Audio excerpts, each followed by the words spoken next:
Hi, so today we're going to talk about PROM and PPROM. PROM would be pre-labor rupture of membranes, and PPROM is preterm pre-labor rupture of membranes.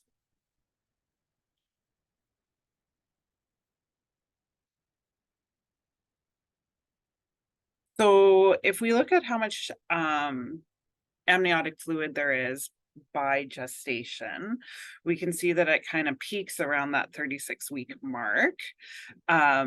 When we're in the earlier gestations, there's not a lot of amniotic fluid there to lose. But keep in mind the baby is still making it.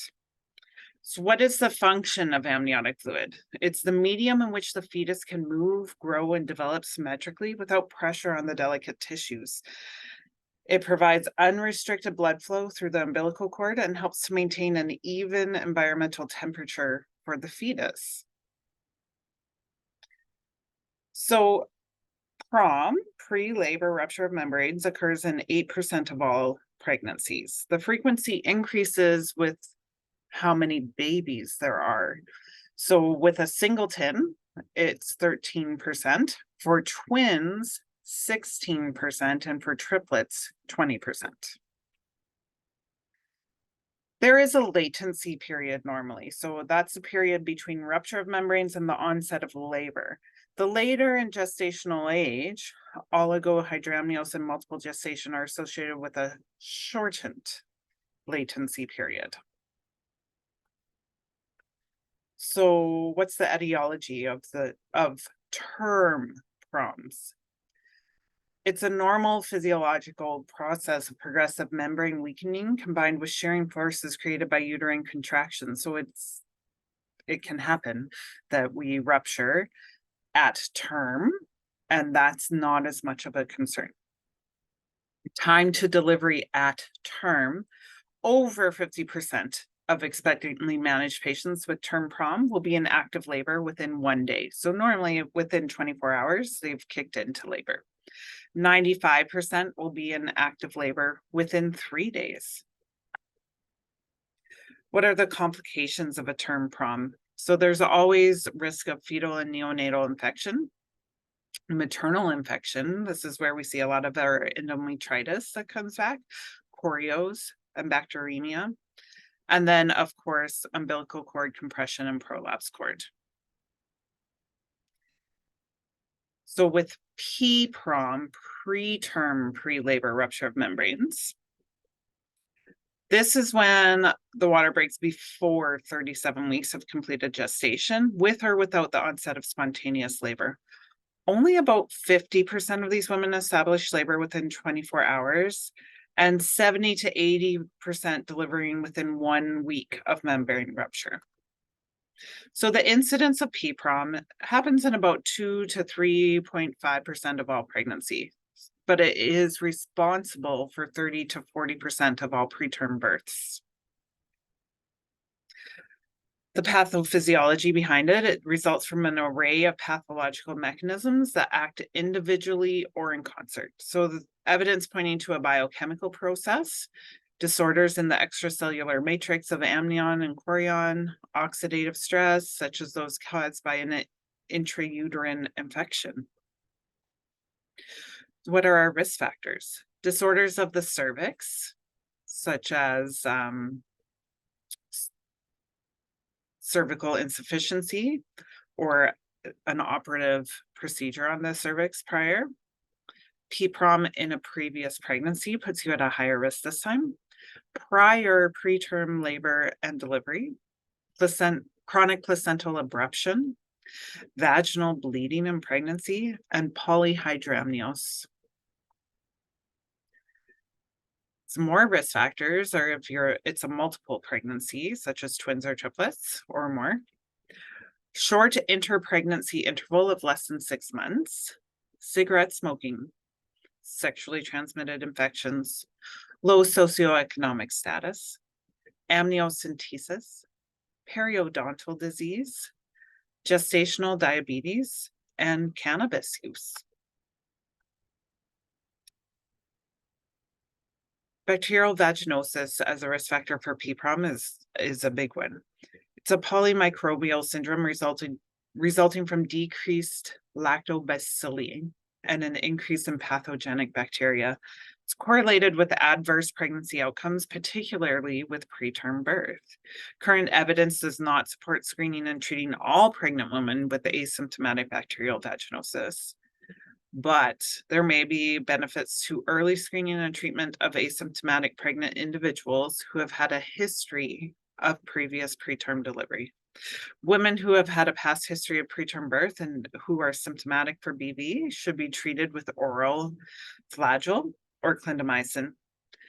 And that topical vaginal therapy is not recommended for this indication because although cure rates are similar to those observed with oral treatment, they have not been shown to be effective for preterm birth prevention. So what are the complications that we see from this?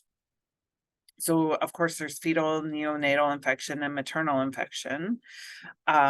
Anytime somebody's water breaks, there is risk of umbilical cord compression or prolapse. There's an increased C-section rate because these babies haven't turned to head down yet. And we don't want to deliver a breech baby prior to term. Placental abruption, pulmonary hypoplasia under 26 weeks, as their lungs just have not developed yet. And fetal deformities, because as that baby's in there and there's not amniotic fluid cushioning it, there might be pressure put on to the feet to make club feet or onto an arm or various areas of the body, and that then the bones just don't grow symmetrically. So in terms of developmental abnormalities, PPROM before 26 to 28 weeks, the risk of this increases 12 to 46% of skeletal compression deformities, amniotic fluid band syndrome, which is where the fetal membranes adhere and constrict fetal parts, causing deformities. So like if we had a band of membranes around a wrist, so then that hand wouldn't develop the same. Pulmonary hypoplasia, lung development relies on amniotic fluid levels. There can be intestinal obstructions, diaphragmatic hernia, clubfoot, scoliosis, hip dislocation, and stillbirth. So what do we do to manage a PPROM?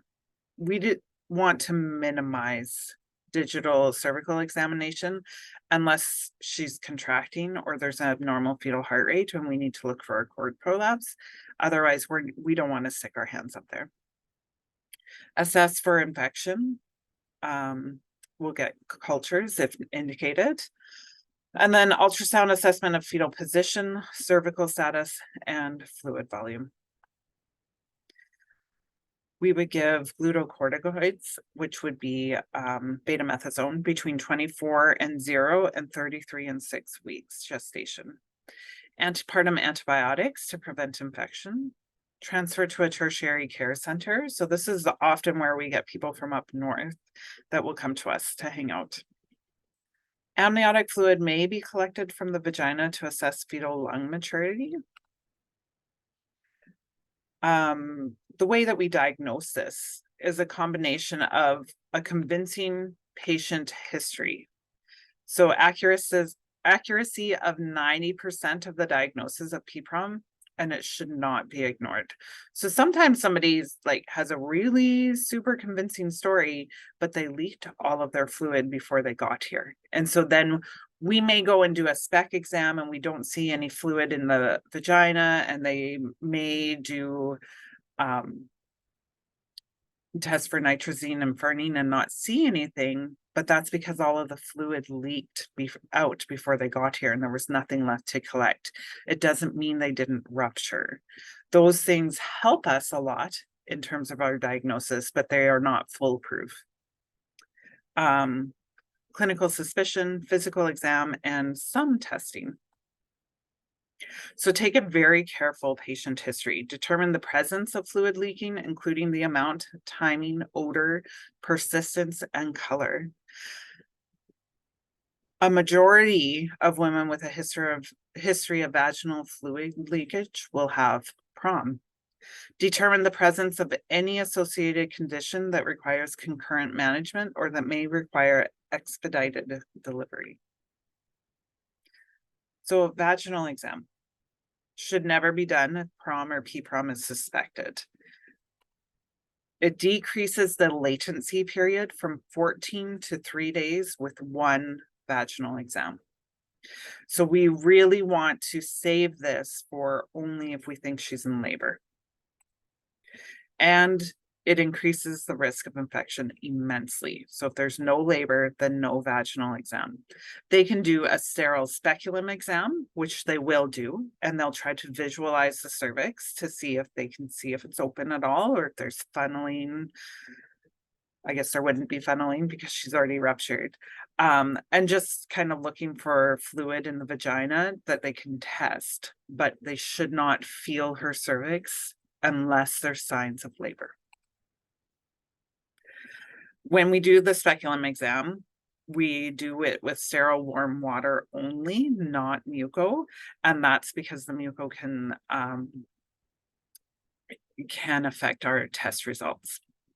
So we observe for fluid pooling in the posterior fornix, free flow of fluid from the cervix, cord prolapse, cervical dilation, effacement in position, and ferning.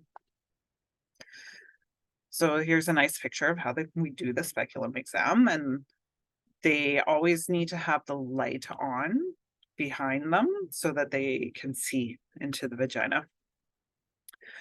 So in order to assist with the speculum exam, you want to grab the speculum from the warming cupboard, small, medium, or large. So I often will bring a medium. I'll bring two sizes. I always bring a medium, and then depending on how the size of the woman, I'll bring a small or a large with me as well. Sterile water that's in the warming cupboard, sterile gloves for the physician, and for the nurse, you need non-sterile. A nitrazine swab and a glass slide, and those are found in the drawers on assessment. And then a swab for vaginal cultures, which is a pink top, and this would swab for GBS and bacterial vaginosis, trich, and yeast. So we can obtain a sample of fluid from the posterior fornix. They place it on a glass slide and let it air dry for 10 minutes. So normally they'll collect like the nitrazine swab first and put that onto the slide, and then they'll also take the pink top swab and swab as well, just in case it could be something else. When visualized under a microscope, the presence of a characteristic burning pattern is caused by crystallization of sodium chloride. So that's why we need to use sterile warm water, and that's why we don't want to use muco. This is what a ferning pattern can look like. And once you see it, it's like very obvious. It can also look like that. Things that could cause false positives for ferning: antiseptic solution, semen, fingerprints, cervical mucus. Things that will not cause false positives for ferning: blood, meconium, vaginal secretions. Results of ferning should be viewed as supportive rather than conclusive in the non-laboring woman with non-specific vaginal fluid loss. The nitrazine test. It's non-specific. Nitrazine paper will change from yellow to a dark blue when in contact with a pH above 6.5. During pregnancy, the normal vaginal pH is 4.5 to 6, and the amniotic fluid is 7.1 to 7.3. So if it's amniotic fluid, in theory, that is what should change your nitrazine swab to a dark blue. But things that could cause a false positive, if there's any bleeding. If there's an alkaline vaginal infection, such as bacterial vaginosis. If there's alkaline urine that contaminated your swab, semen. False negative results may occur with prolonged membrane rupture and minimal residual fluid. So if she lost all her fluid at home and then comes here and you swab, it may not change color. That's why the story is so important.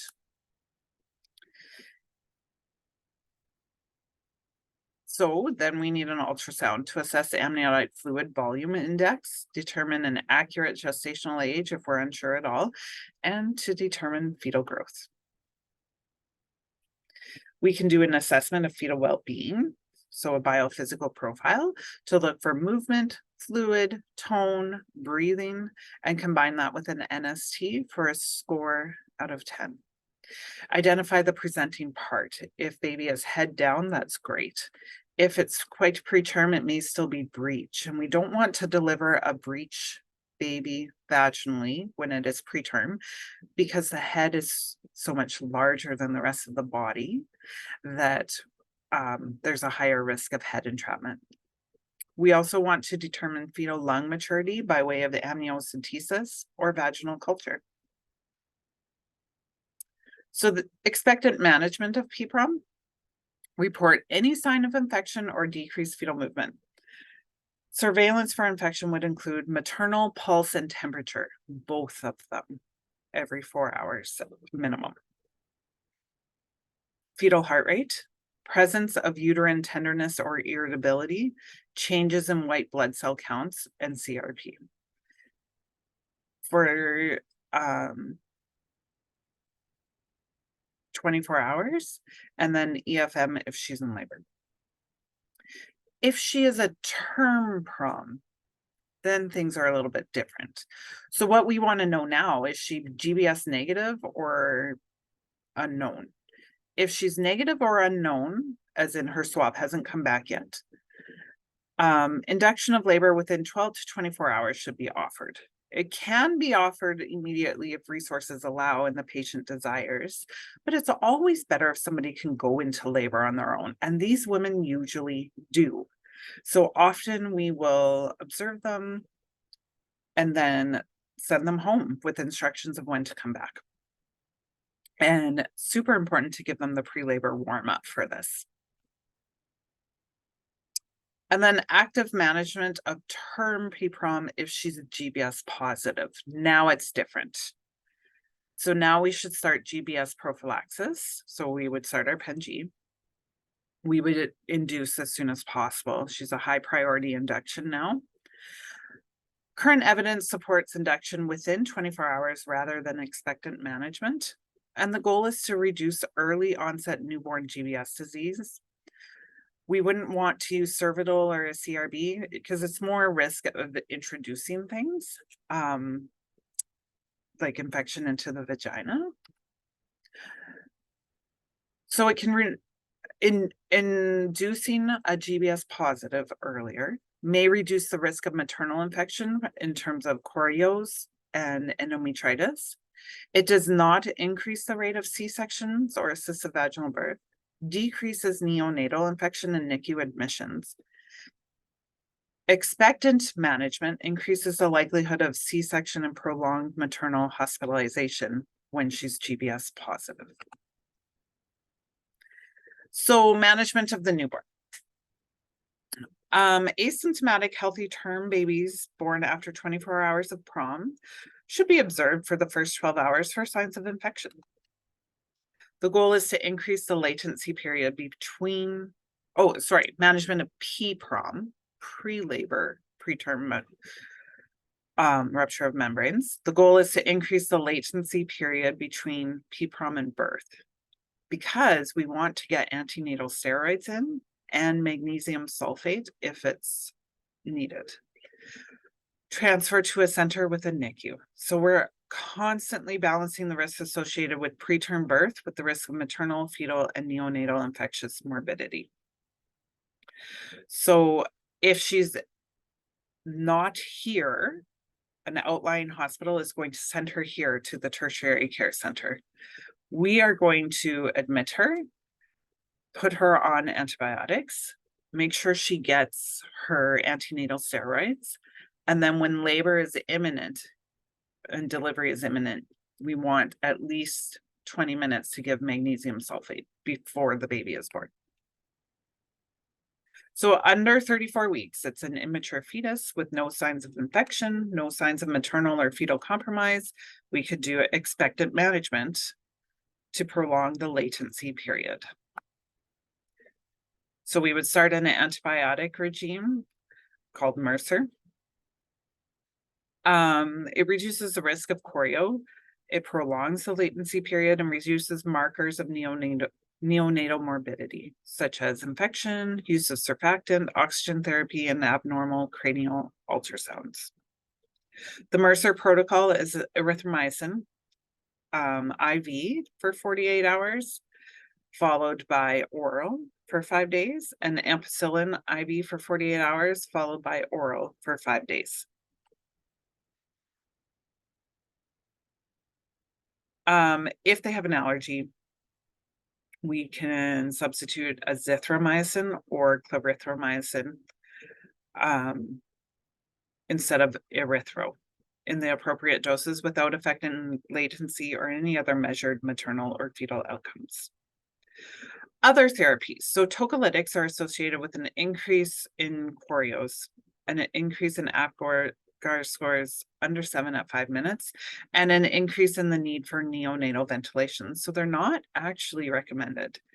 In certain circumstances, though, such as transfer, tocolytics may be considered in consultation with a tertiary care center. And the use of progesterone does not prolong pregnancy in a singleton gestation with PPROM.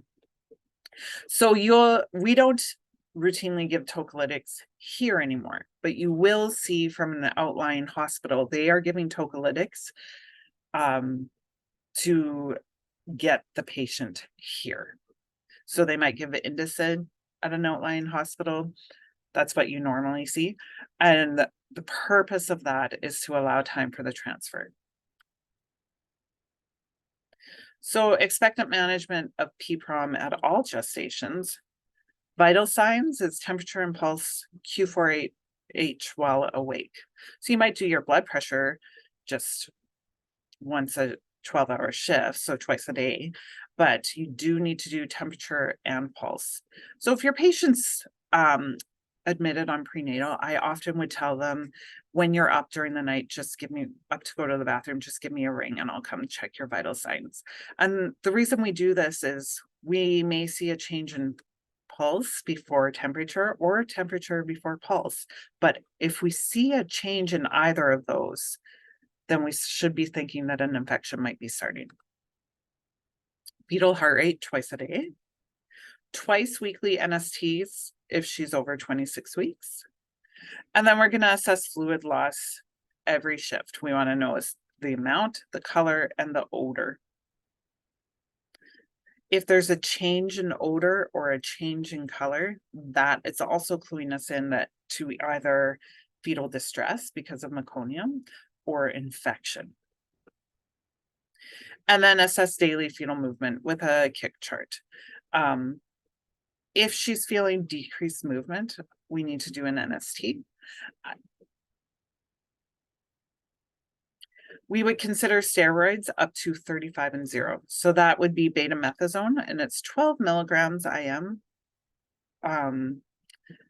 every 24 hours for 2 doses. So sometimes when somebody has transferred in from an outside hospital, they will have had their beta there. So you always need to check the notes from the sending hospital to see what time the beta was given. So you'll often see beta given and Indocid given for the purpose of transfer. And then you know when to give your second dose. And make sure that's written clearly on your care plan so that the next person can follow you and know when to give it. And then ultrasound for amniotic fluid index and BPP, vaginal fluid for fetal lung maturity, if ordered, activity of tolerated with frequent rest periods, and GBS prophylaxis if indicated. We don't need to tell them that they have to lay in bed just because their water has broken, but we do need to warn them about some things. Tell them what a cord prolapse would feel like, what they might feel different in their vagina, that something might fall out and they need to check and see what it is. And this will often depend on where the baby is. If the baby is a transverse lie sideways, you're at a higher risk of having a cord prolapse. So educating your patient on what to expect with this is a key point here. Because if they get up to the bathroom and then they feel like something has fallen out of their vagina, they need to call you right away because that could be a cord. Outpatient management. We can send some of these patients home. So we would do this with selective patients with PPROM after a period of observation, and it's usually after their 48 hours of IV antibiotics. There has to be specific prerequisites to this, and it's associated with prolonged latency and a better neonatal outcome. Some of the specific prerequisites would be the position of the fetus. If it's an unstable lie or a transverse lie, this wouldn't be an option. So timing of delivery. We're going to deliver when an infectious process presents in either mom or baby. And we'll see that by an increased pulse and temperature, abnormal fetal heart rate, uterine tenderness or irritability. That's really important to pay attention to. And white blood cells are increased. If she starts cramping and her uterus is becoming irritable, that's not just prodromal labor. It's not just Braxton Hicks. That can be an indication of infection if she's already ruptured. And then uterine tenderness in general. So if she starts having abdominal pain, that's an indication of infection. Now, if we're between 34 and 0 and 36 and 6, timing of delivery, the optimal timing is unclear. So we should get a GBS swab right away. In the absence of overt signs of infection or fetal compromise, we can do expectant management with appropriate surveillance of maternal and fetal well-being. That GBS swab is going to take 48 hours to come back. So often these women will keep them here until we get the GBS swab back, and we may have them on GBS prophylaxis until we have that swab back. Considering an induction of labor earlier if risks of morbidity due to maternal or fetal infection are greater than the risk of a preterm birth.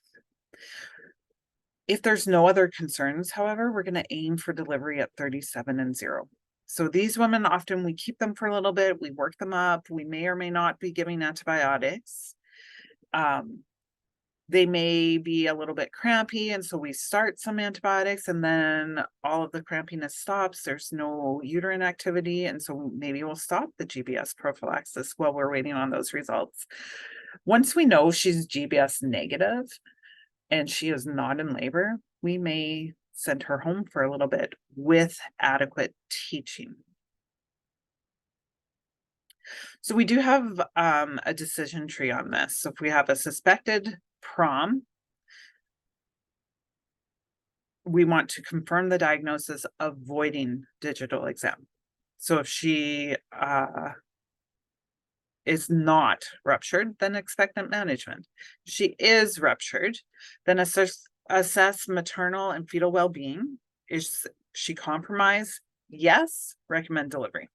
No, associated conditions requiring immediate delivery. If that's a yes, then we would recommend delivery. If that's a no, if she is greater than or equal to 37 weeks, GBS negative, offer delivery. But if she's GBS positive or has signs of infection, then recommend immediate delivery. If she's less than 37 weeks, if there's maternal or fetal infection or compromise, then we would recommend delivery right away. If there is not, then we would recommend expectant management to 37 and 0. So what are your nursing assessments with this? Vital signs Q4H while awake. And that means like checking on them during the night. And if they do wake up to go to the bathroom during the night, doing their vitals. Evaluate amount, color, and odor of amniotic fluid leakage. Do not perform an vaginal exam without consulting the primary healthcare provider. The times that I have done a vaginal exam is when I've suspected labor and my obstetrician has been in the operating room. And it was obvious she needed to be checked now. That's the only time that I've done that. We need disposable pads to collect leaking fluid and change them every 2 hours or more frequently as needed, not just for the amount of fluid, but also for hygienic purposes to prevent infection. Good hand washing technique after urination and defecation. Monitor the fetal heart rate and fetal activity daily by doing fetal heart rates BID, NSTs daily if more than 28 weeks, kick charts daily if more than 24 weeks. Assess uterine activities and assess for signs and symptoms of labor. So let's talk about choreo. Choreo is very predictive of early onset neonatal infection and choreo, a combination of clinical assessment, including pulse and temperature, fetal heart rate, and systemic maternal inflammation. So we would watch her blood work. These people often have blood work ordered daily or so many times a week, watching for an increase in white blood cells and CRP, which is C-reactive protein. Our early signs of choreo is the increasing fetal heart rate baseline will start going up first, then an increase in maternal pulse, and general malaise of the mother. Late signs of choreo is an increased maternal temperature. So we often see this in our labor patients, if you'll think to what you've done so far in level 1 labor. You'll have, if you have them on continuous monitoring, or if you're doing intermittent auscultation, you might notice that the fetal heart rate baseline is starting to creep up.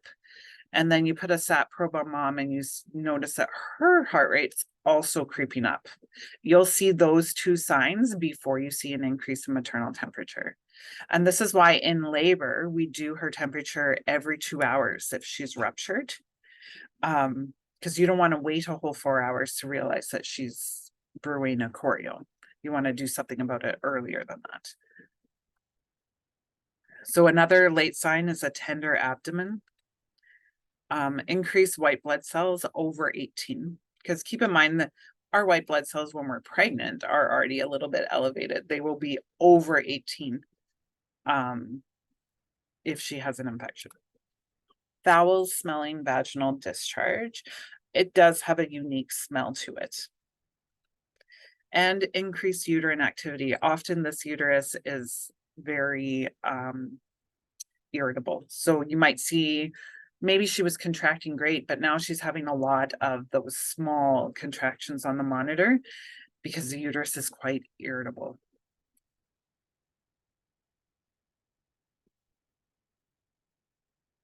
That concludes this presentation.